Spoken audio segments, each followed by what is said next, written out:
Good morning, everyone. I just had breakfast and just got me to thinking about how far I've come with my ostomy since the beginning. And it got me thinking about what's most important, which I believe is your hydration level. When you first get your ileostomy, the speed of transmission through your small intestine is quite fast.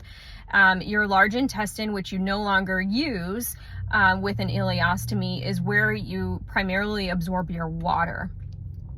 And if you're not absorbing your water, you can end up with some kidney damage. Kidney damage could lead to dialysis and the need of a kidney transplant. Also, if you're not absorbing your water, your electrolyte balance can be off and cause you sorts of things like cardiac arrhythmias and heart issues. So we really, as ileostomy patients, we really need to take care of our hydration level. After a month or so after I had my ileostomy, I met with a registered dietitian, and I'm going to share some of the tips that she shared with me that were pretty eye-opening and groundbreaking as far as managing my ostomy. So for breakfast every day, let's start with that. I have overnight oats. So oats, peanut butter, dairy, banana. These are things that I put in my overnight oats, and all of these things are things that will help you slow the transmission of your ileostomy. So your small intestine is trying to take over the reabsorption of water that you no longer do with your large intestine. And the output is usually watery or pasty. And you want more pasty because that means you've slowed it down enough to actually absorb some water. And those bananas, oats, yogurt, and peanut butter, those are very slowing types of foods where you can, reabsorb your water. The other things that I've added are cooked rice and cooked potatoes. Once they're cooked and cooled, they become resistant starch, and then when you rewarm them, they help slow the transmission of the food through your system. So I eat a lot of rice and potatoes now. Also beans and lentils. And with beans and lentils, you also have to be a little bit more concerned about gas. And the smaller the bean, the less gas there is. Also, soaking your beans in water for 8 hours prior to eating them and cooking them also helps relieve some of the gas that's in the bean to help your ostomy output. Because if you get too much gas in that bag, it could leak, and then you have an issue, and you don't want to have that overnight or during the day when you're out on the run.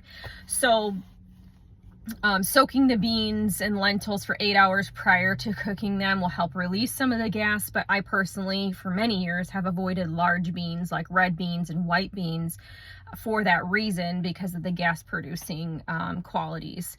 So I tend to stick to chickpeas and lentils and rice and potatoes. And then I also have snacks throughout the day. Anytime you eat, that's a good time to drink. If you just drink water, it's going to go right through you, right into the bag, and you will not be hydrated.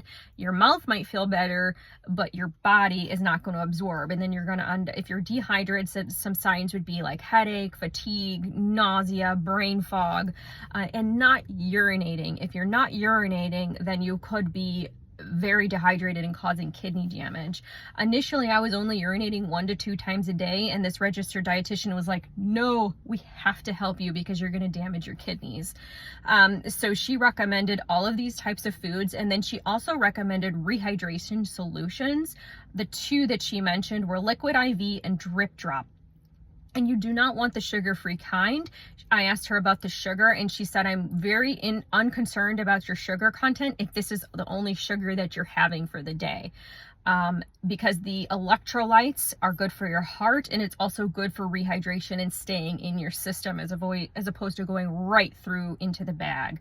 So you need the sugar to pull the electrolytes into the cells so that they have the good impact on your body. If you don't have the sugar, it's going to go right through you, and you could be damaging your kidneys.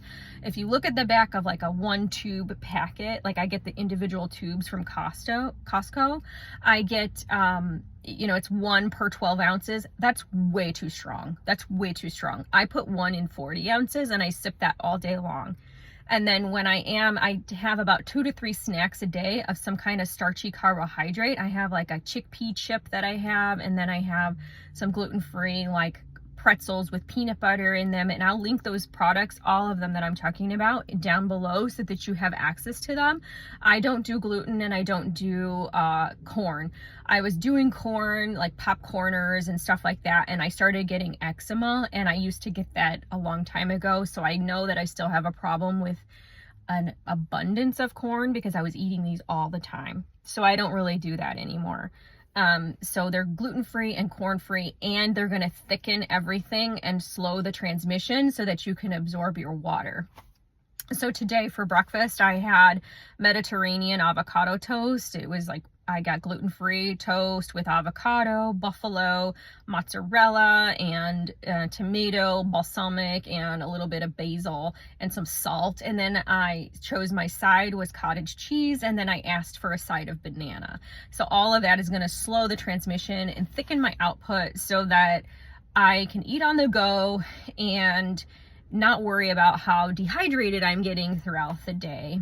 And I don't know, I hope that you found this helpful. If you have any questions or, want to talk to me about anything, I'm happy to do that. I will link the products that I use for my snacks down below. And yeah, I hope you stay hydrated. I hope you protect your kidneys. I hope you protect your heart, and you have a great day. Bye.